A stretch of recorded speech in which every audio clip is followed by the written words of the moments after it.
제3장 도로시는 어떻게 허수아비를 구했나. 도로시는 혼자 남겨지자 배고픔을 느끼기 시작했다. 그래서 부엌으로 가서 빵을 조금 잘라 버터를 발라 먹고 토토에게도 나눠주었다. 그리고는 선반에서 들통을 꺼내 조그만 개울가루 가져가 반짝이는 맑은 물을 담았다. 토토는 나무들이 있는 곳으로 달려가 새들이 앉아있는 가지를 향해 짖어댔다. 도로시는 토토를 데리러 갔다가 나뭇가지에 정말 맛있게 생긴 열매들이 달려있는 것을 보고는 몇 개를 따서 아침으로 먹으면 좋겠다고 생각했다. 집으로 돌아온 도로시는 토토와 함께 시원하고 깨끗한 물을 기분 좋게 마시고 난 후 에메랄드시로 여행을 떠나기 위한 준비를 하였다. 도로시는 단 한 벌의 여벌옷을 가지고 있었는데 때마침 세탁이 되어 침대 옆에 못에 걸려 있었다. 그 옷은 하얀색과 파란색의 체크 무늬가 있는 깅엄 드레스였는데 여러 번 빨래를 해서 파란색은 약간 흐릿해졌지만 여전히 예쁜 드레스였다. 도로시는 정성스럽게 몸을 씻고 깨끗한 깅엄 드레스를 입고 머리에 챙이 넓은 핑크색 모자를 썼다. 빵을 채워놓고 흰천으로 덮은 작은 바구니를 들었다. 그 후에 자기 발을 내려다보고 신발이 얼마나 낡고 오래되었는지를 깨닫고는 신경이 쓰였다. 도로시가 말했다. 이 신발은 분명 긴 여행을 견디지 못할 거야, 토토. 토토는 그 작고 검은 눈으로 도로시를 올려다보며 그녀의 말이 무슨 의미인지 안다는 듯이 꼬리를 흔들었다. 바로 그 순간 도로시는 동쪽 마녀의 것이었던 은구두가 테이블에 놓여 있는 것을 보았다. 도로시가 토토에게 말했다. 저 구두가 내 발에 맞는지 궁금하네. 저 구두는 오래 걸어도 닳지 않고 괜찮을 거야. 도로시는 낡은 가죽신을 벗어던지고는 은구두를 신어보았다. 그것은 마치 도로시를 위해 만든 것처럼 그녀의 발에 꼭 맞았다. 도로시는 바구니를 들고 일어났다. 따라와, 토토. 우리는 에메랄드시에 가서 위대한 오즈에게 캔사스로 다시 돌아갈 방법을 물어봐야 해. 도로시는 문을 닫고 잠근 후 열쇠를 드레스 주머니에 조심스럽게 넣었다. 그리고는 자기 뒤에서 총총 걸음으로 따라오는 토토와 함께 그녀의 여행을 시작했다. 근처에 몇 개의 길이 있었지만 오래 걸리지 않아서 노란 벽돌로 포장된 길을 찾았다. 잠깐 사이에 도로시는 에메랄드시를 향해 힘차게 걸어가고 있었고 그녀의 은구두는 노란색 도로 위에서 즐겁게 또각거리고 있었다. 태양은 밝게 빛났고 새들은 아름답게 노래하고 있었다. 그래서 자신이 살던 곳으로부터 갑자기 낯선 땅 한가운데로 던져진 작은 소녀가 느꼈을 거라고 당신이 생각한 것만큼 도로시는 기분이 나쁘지 않았다. 도로시는 걸어가는 동안 자기 주변 풍경이 너무나 예뻐서 놀랐다. 길 옆에는 앙증맞게 파란색으로 칠해진 깔끔한 울타리가 있었고 그 뒤쪽에는 곡식과 채소가 풍성하게 자라고 있는 들판이 펼쳐져 있었다. 먼치킨들은 훌륭한 농부들임이 분명했다. 잠시 후 도로시는 어떤 집 앞을 지나게 되었는데 그 집에 사는 사람들은 도로시를 보러 나와 그녀에게 정중히 인사를 했다. 모든 사람들이 도로시가 악한 마녀를 죽이고 그들을 속박에서 풀어준 것을 알고 있는 것 같았다. 먼치킨들의 집은 이상하게 생긴 주택이었는데 둥그런 모양의 지붕은 큰 돔으로 덮여 있었다. 이 동쪽 나라에서는 파란색을 가장 좋아하는 듯이 모든 집들이 파란색으로 칠해져 있었다. 저녁 무렵 도로시는 오랫동안 걸어서 피곤해지자 어디서 밤을 보내야 할지 고민하기 시작했다. 그녀는 다른 집들보다 큰 어떤 집을 향해 갔다. 집 앞의 푸른 잔디 위에서 많은 남녀가 춤을 추고 있었다. 5명의 연주자가 아주 크게 연주를 하고 사람들은 웃으며 노래하고 그 옆에 커다란 테이블에는 맛있는 과일과 파이, 케이크, 그 외 먹음직한 것들이 가득 있었다. 사람들은 도로시를 반갑게 맞이하며 저녁 식사에 초대하고 자기들과 함께 밤을 지내고 가라고 했다. 여기는 먼치킨들 중에 부자인 한 사람의 집이었는데 그의 친구들이 모여서 악한 마녀의 속박으로부터 자유롭게 된 것을 축하하는 중이었다.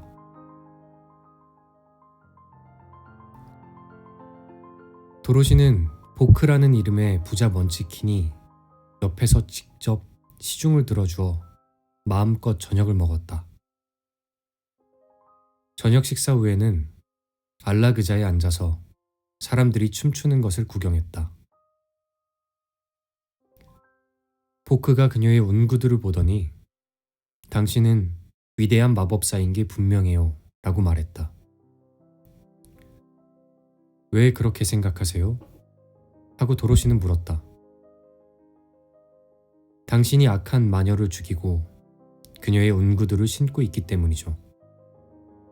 게다가 당신은 하얀색 드레스를 입고 있죠. 마녀와 마법사만이 흰색 옷을 입어요. 그러자 도로시가 옷에 주름을 펴면서 말했다. 내 드레스는 파란색과 흰색이 섞인 체크무늬예요. 보크가 말했다. 그렇게 입고 계시니 정말 고맙습니다. 파란색은 먼치킨의 색이고 하얀색은 마녀의 색이죠. 그래서 우리는 당신이 우리에게 우호적인 마녀라는 걸 알았어요.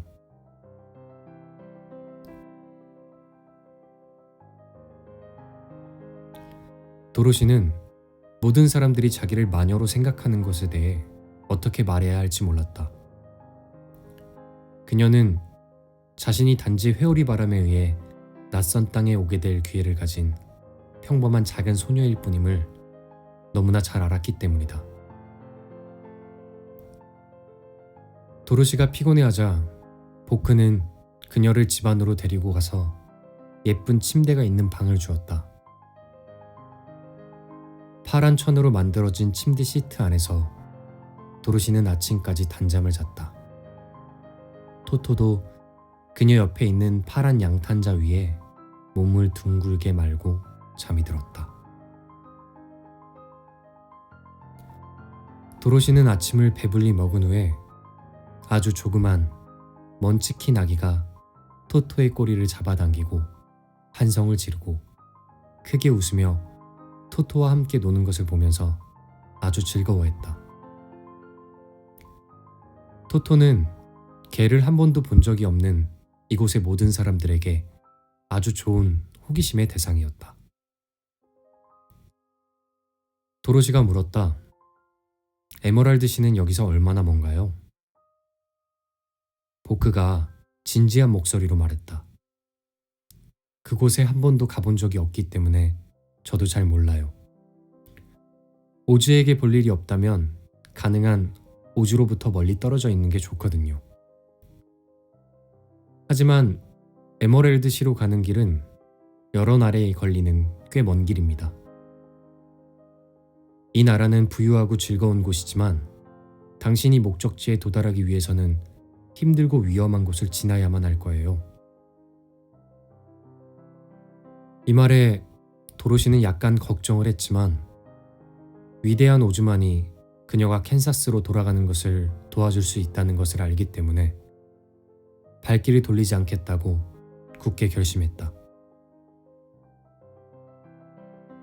그녀는 친구들에게 작별을 구하고 노란 벽돌길을 다시 걷기 시작했다.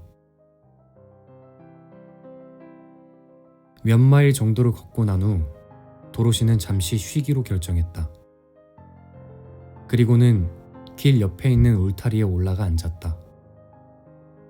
울타리 뒤쪽으로는 굉장히 넓은 옥수수 밭이 있었고 멀지 않은 곳에 익어가는 옥수수를 새들로부터 지키기 위해 장대 높이 걸려있는 허수아비를 보았다. 도로시는 손으로 턱을 받치고 앉아 그 허수아비를 주의 깊게 바라보았다. 허수아비의 머리는 작은 자루에 지푸라기를 채워놓고 얼굴을 나타나기 위해 눈, 코, 입을 그려 넣은 것이었다. 아마도 어떤 먼치킨의 것이었을 오래된 뾰족한 파란 모자가 머리에 얹어져 있었다. 또 역시 속에 지푸라기를 채워 넣은 낡고 색바랜 파란 옷을 입고 있었다.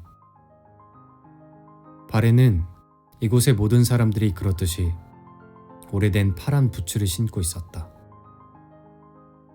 등 쪽에 장대가 꽂혀 있어서 몸 전체가 옥수수 줄기보다 더 위로 올라와 있었다.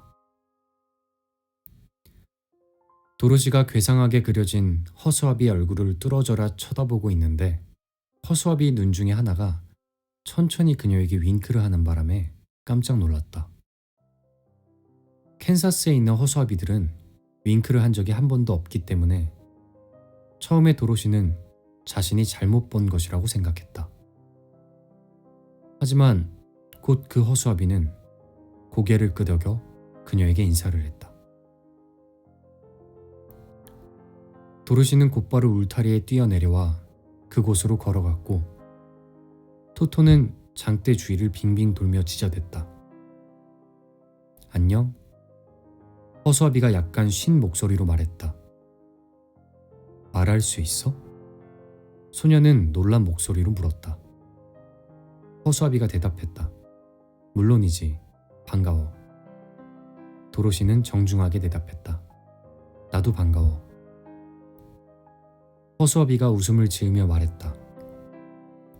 새들을 겁줘서 쫓아내기 위해 밤낮으로 여기 서 있는 것은 정말 지겨운 일이야. 거기서 내려올 수 없어? 도로시가 물었다. 이 장대가 내 등에 꽂혀 있기 때문에 내려갈 수가 없어. 네가 이 장대에서 나를 빼준다면 정말 고맙겠는데. 도로시는 팔을 쭉 뻗어 그것을 장대에서 들어 올렸다.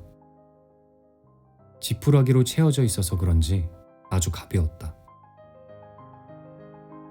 땅바닥에 놓여지자 허수아비가 말했다. 정말 고마워. 마치 새 사람이 된 것 같아. 도로시는 지푸라기 사람이 말을 하고 인사를 하고 자기 옆에 서 있는 이 상황에 어리둥절했다. 허수아비는 기지개를 켜고 하품을 하면서 물었다. 너는 누구니? 어디로 가는 중이야? 내 이름은 도로시야. 그리고 위대한 오즈에게 나를 캔사스로 돌려보내달라고 부탁하려고 에메랄드시로 가는 중이야. 그가 물었다. 에메랄드시는 어디에 있는 거지? 그리고 오즈는 누군데? 도로시는 놀라서 되물었다. 아니, 넌 모르고 있는 거야? 그가 슬픈 목소리로 대답했다. 정말 몰라. 난 아는 게 하나도 없어. 너도 보다시피 난 지푸라기로 채워져 있어서 뇌가 전혀 없거든. 오, 정말 미안해. 허수아비가 물었다. 만약 내가 너와 함께 에메랄드시에 가면 오즈가 나에게 뇌를 줄까? 도로시가 대답했다. 알 수 없지. 하지만 네가 좋다면 나와 함께 같이 가도 돼. 만약 오즈가 너에게 뇌를 주지 않는다고 해도 너는 지금보다 더 나빠질 건 없을 거야. 그래, 그게 사실이야. 하고 그는 목소리를 낮춰 은밀히 말했다. 난 내 몸과 팔, 다리가 지푸라기로 채워진 것에는 별로 신경 쓰지 않아. 왜냐면 난 다치지 않기 때문이지. 만약 누군가가 내 발가락을 밟거나 핀으로 나를 찌르더라도 난 그것을 느끼지 못하기 때문에 문제가 되지 않아. 하지만 난 사람들이 나를 바보라고 부르는 것은 싫어. 만약 내 머릿속에 지푸라기 대신 너처럼 뇌가 있다면 어떻게 그걸 모를 수가 있겠어. 소녀는 그에게 정말 미안해하며 말했다. 내가 어떻게 느끼는지 알겠어. 내가 만약 나와 함께 간다면 오즈가 너에게 할 수 있는 모든 것을 해달라고 그에게 부탁할게. 고마워.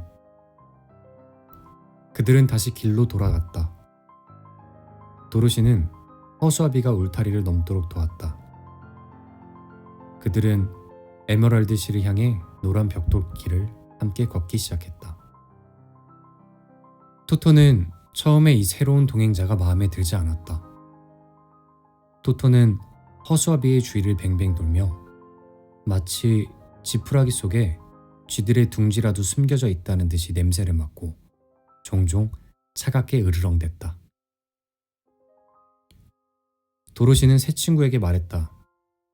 토토는 신경 쓰지 마. 절대 물지 않아. 허수아비가 대답했다. 난 신경 쓰지 않아. 저 개는 지푸라기로 된 나를 다치게 할 수 없거든. 그 바구니는 내가 들고 갈게. 난 지치지 않으니까 걱정하지 않아도 돼. 내가 비밀 한 가지를 이야기해 줄게.